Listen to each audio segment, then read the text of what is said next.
Alright, hello guys, here we go again. Nandito tayo sa ating pangatlong araw, third day ng ating art challenge na ang tawag ay Inktober 2023. So ang team natin ngayon ay PAT, kung sa Tagalog ay landas.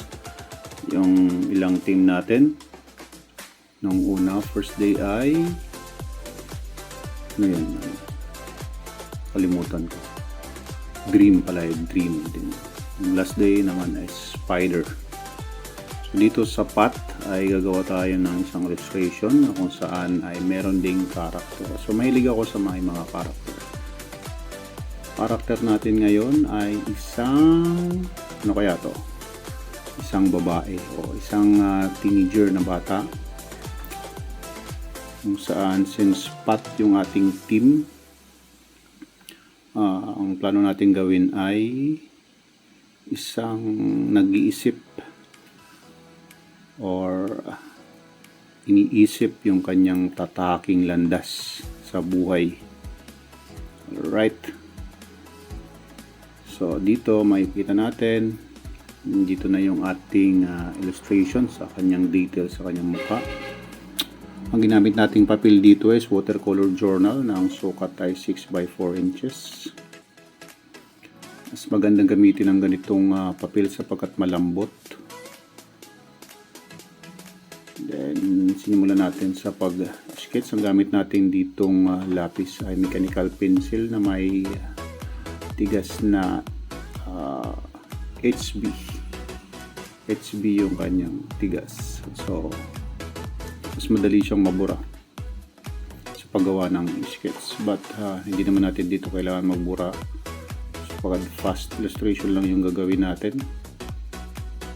After may sketch yung ating character, lalagyan natin ng ilang mga geometrical forms sa taas ng ating illustration. So ito yung magsisimbolo ng ating team kung ano tong mga boxes na to. Mga ilang kaya to, ilang boxes, ayan. So gagawin natin siya. After that, pwede na tayong mag-inking. So ang gamit ko dito is Pigma Micron, ang point ay 0.5. Simulan natin na mag-inking sa kanyang buhok. So napakagandang gamitin ng papel na to na watercolor sapagkat bumabaon yung ink ng ating pen sa kanyang fiber. So mas matagal siyang masira.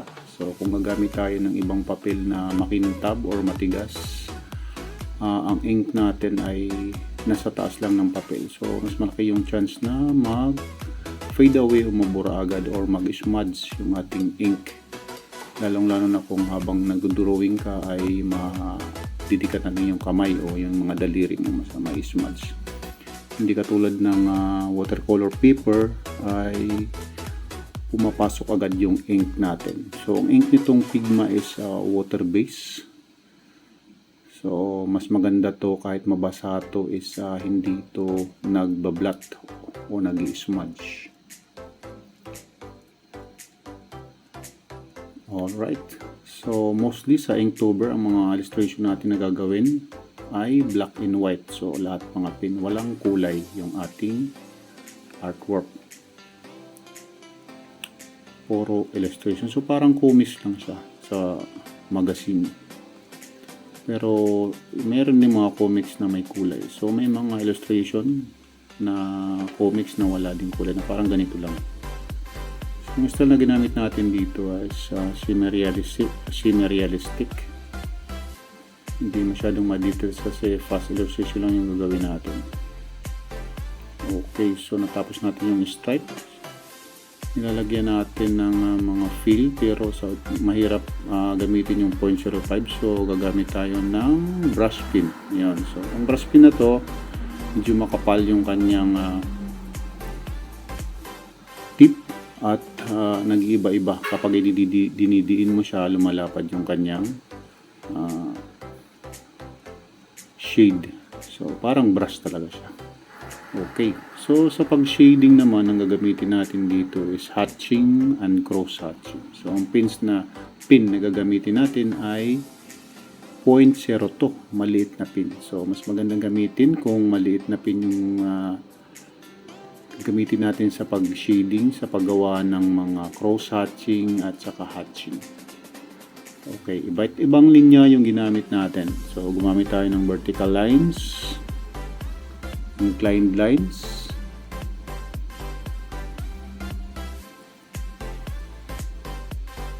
okay, so sa pag-details na rin ng mukha, mas maganda talaga, mas maliit na pin. So kung ganitong klaseng illustration na maliit lang, dapat maliit na pin yung gagamitin natin. Kasi kung malaki, ayun, hindi natin makukuha yung detalye ng mukha. Alright, so sa pag-drawing naman ng mukha, dapat tama yung gusto mong expression na i-illustrate o iguhit para mag-relate naman sa ating team. So mahirap naman kung hindi ka pa marunong sa mga expression ng pag-drawing ng mukha. Pwede kang mag-search online para magkaroon ka ng reference sa paggawa ng iba't ibang expression. So dito, nagtingin-tingin din ako sa online ng iba't ibang mga expression ng mukha upang magkaroon ako ng idea kung anong gusto kong i-illustrate. So since ang target natin is path or landas, so parang connected siya doon sa ating unang team na dream, ay iniisip niya yung kanyang tatahaking landas sa buhay. So ang ginuhit natin dito sa atas na geometrical forms na mga parang boxes ay ito po ay mga pintuan. Okay, so mga pintuan. Sa buhay natin, maraming mga unlocked doors na pwede nating buksan habang tayo ay lumalaki or tinatahak natin yung ating buhay. So yung path na yon, yung mga pintuan ang magbibigay sa atin ng daan kung saan tayo tutungo. So sa bawat pintuan na bubuksan natin ay makikita tayong mga iba't ibang karanasan na pwede nating maranasan. So kung minsan mahirap, kung minsan madali, masaya, malungkot, ganun yung ating buhay. So dito sa ating illustration, yun yung gusto nating ipakita sa ating mga manunood, ang ibig sabihin ng path or landas. Okay, so dito maraming mga pintuan ang nilagay natin. So kung magkamali ka, anong pintuan na napasukan mo, pwede kang lumabas, hanap ka ulit ng ibang pintuan, buksan mo ulit. Alright, so wala tayong bintana dito, pintuan, dapat sa pintuan ka dadaan. Next ay tapos na yung ating mga pintuan, maglalagay na tayo ng background. So mga curved lines at circular lines yung gagamitin natin. Alright, nalagyan natin ng shading na vertical lines. So itong vertical lines, siguro magsisimbolo to ng sa street lines kung saan yung lugar na gusto mong puntahan. So pataas, since nasa taas naman yung ating mga pintuan. So itong curved lines, nagsisimbolo ito ng flow, o ano bang Tagalog ng flow? Flow ng buhay. Hindi ko alam yung Tagalog ng flow, sorry po. So itong mga curved lines, ito yung parang magulo na buhay ng tao. Okay, so wala namang sigurong buhay na lahat straight lines. So mapapansin natin, meron tayong ditong dark shades at meron tayong light shades. So sa buhay ng tao, meron tayong landas na tatahaki na madilim, minsan naman na maliwanag. Okay, so malas-malas ka kung napunta ka sa madilim. Then siyempre, pagkatapos ng madilim, may liwanag na darating. Alright, so almost malapit nang matapos yung ating artwork or illustration. makikita natin kung gaano ka-expressive yung ating character na iniisip niya yung kanyang tataking landas or dream, sabihin na nating dream, pangarap. So kung meron kang pangarap, meron kang tataking landas sa buhay. Alright, so tapos na. Maglagay na lang tayo ng finishing touches. Maglagay tayo ng parang fade out, pataas ng ating background ng mga horizontal lines. So marami tayong nagawang mga stroke dito sa ating pinaning, and mostly naman yun naman talaga lagi yung ginagamit.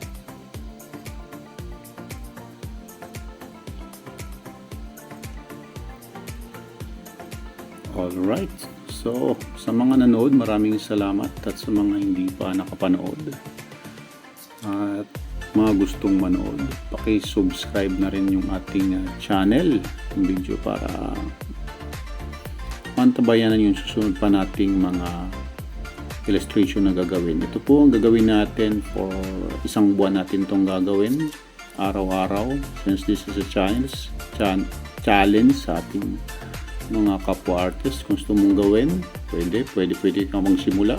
Nasa 3 araw pa lang tayo. Maaari itong makatulong sa inyo pang mag-improve yung skill sa ating pagguhit. So mas maganda kung gagawa ka ng mga illustration na may kabuluhan or may meaning, no, hindi yung kung ano-ano lang yung gagawin. Okay, so after this, ilagay natin yung ating theme, path sa English, and then lagyan natin ang petsa, October 3, ating pangatlong artwork. Then syempre, kailangan natin lagdaan yung ating artwork upang patunay na tayo yung gumawa ng ating illustration. Maraming salamat po. See you tomorrow.